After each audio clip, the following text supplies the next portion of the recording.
हमारे चैनल पर स्वागत है। धन्यवाद। कोटा लोकसभा में किस मुद्दे पर चुनाव लड़ा जाएगा? देखिए, मुद्दा तो विकास का ही है और महंगाई का है, बेरोजगारी का है और किसानों की समस्या का है। और इसी सब मुद्दे को मोदी जी टच ही नहीं करते हैं।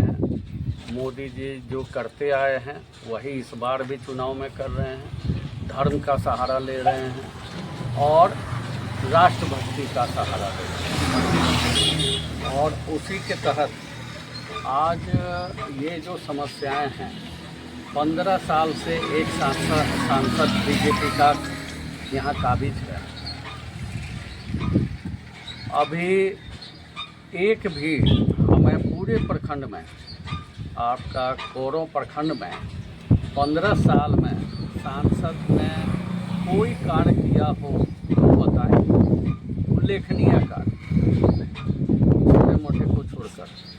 किसी मंदिर को दान देना है, कुछ करना, वो नहीं। विकास का कार्य हम यह जानना चाहेंगे सांसद के माध्यम से। आपको याद होगा, संसद के पटल पर हर एक भाजपा के सांसद को मोदी जी ने एक पंचायत अपने क्षेत्र में गोद लेने के लिए कहा था। ठीक है, उसमें उन्होंने कोरों के डिंडा कोली को चुना, डिंडा कोली पंचायत को चुना। क्या हम सही हैं? तो अगर डिंडा कोली पंचायत को चुना, उन्होंने गोद लिया और वो भी प्रधानमंत्री के निर्देश पर, हर एक सांसद भाजपा के सांसद को लेना था। तो जब लिया उन्होंने, वो विकास हुआ डिंडा कोली? आप बताइए, आप मीडिया वाले, कोई डिंडा कोली पंचायत में कोई विकास हुआ? एक मंदिर में कुछ दान दिए, तो वो तो कोई ऐसा नहीं है, वो कई मंदिरों में रोजगार और शिक्षा के विषय में कोई बात नहीं करता। नहीं। हम वही उस बात पर आ रहे हैं।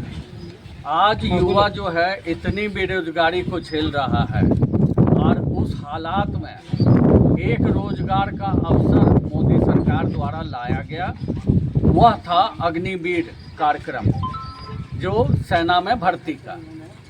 अब उसमें इतनी बड़ी खामी है कि 24 साल उम्र जाते जाते 4 साल का आपका कार्यकाल जैसे ही पूरा होगा, एक युवा 24 साल के उम्र में ही रिटायर कर जाएगा, सेवानिवृत्त हो जाएगा। एक तरफ 73 साल के बुजुर्ग जो देश के सर्वोच्च पद पर काबिज हैं, तो वो बुजुर्ग अगला 5 साल मांग रहे हैं। एक तरफ 73 साल के बुजुर्ग अगला 5 साल मांग रहे हैं और दूसरी तरफ वही सरकार, वही प्रधानमंत्री 24 साल में नौजवान को रिटायर कर दे रहा है। कैसे होगा? तो ये बेरोजगारी का यह आलम है कि युवा परेशान है, युवा रास्ता ढूंढ रहा है और युवाओं का विश्वास राहुल जी के नेतृत्व पर और इंडिया गठबंधन पर और कांग्रेस की नीतियों पर बढ़ता जा रहा है।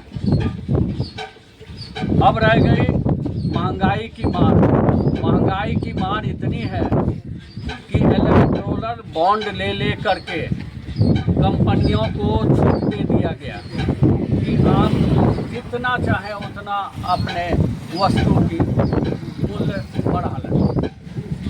और इलेक्टोरल बॉन्ड का तो ये हालत देखे कि मात्र 52 करोड़ के रिश्वत के चलते पूरे देश को गलत वैक्सीन लगवा दिया गया, जिसके कारण लोग आज परेशान हैं, हार्ट अटैक के पीड़ित हो रहे हैं, ब्लड क्लॉटिंग हो रहा है। तो महंगाई, बेरोजगारी और यहाँ पर जब हम इन समस्याओं को उठाते हैं, मोदी जी दूसरी ओर कभी मंगलसूत्र तो कभी कुछ, और किसानों की समस्या उठाइए कि उनको मिनिमम प्राइस नहीं मिल रहा है अपने उपज का। किसानों के लिए कोई ऐसा कदम पिछले 10 साल में मोदी सरकार ने नहीं उठाया। हम लोग किसानों की, झारखंड में भी किसानों की ऋण माफ़ी की गई, लेकिन मोदी सरकार की ओर से कुछ भी ऐसा कदम नहीं उठाया गया। उल्टा 74 लाख करोड़ बड़े बड़े उद्योगपतियों के ऋण माफ़ कर दिए गए।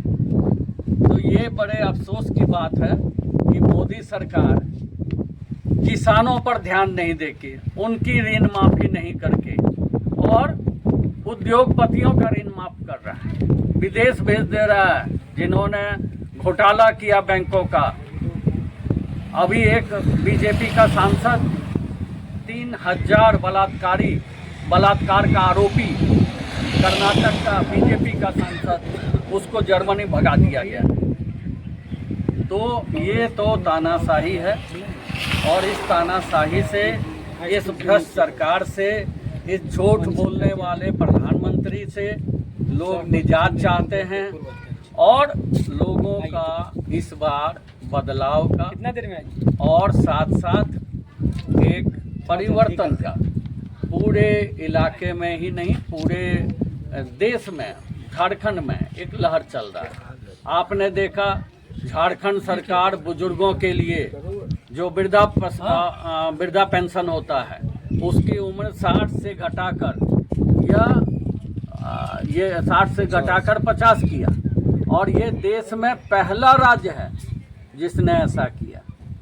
आदिवासियों के साथ किस तरह का दुर्व्यवहार केंद्र की सरकार करती है, किस तरह के दुर्व्यवहार करती है आपकी भाजपा, वो सबके सामने है। एक हमारा आदिवासी मुख्यमंत्री, उसको जिसमें कोई अभी दस्तावेज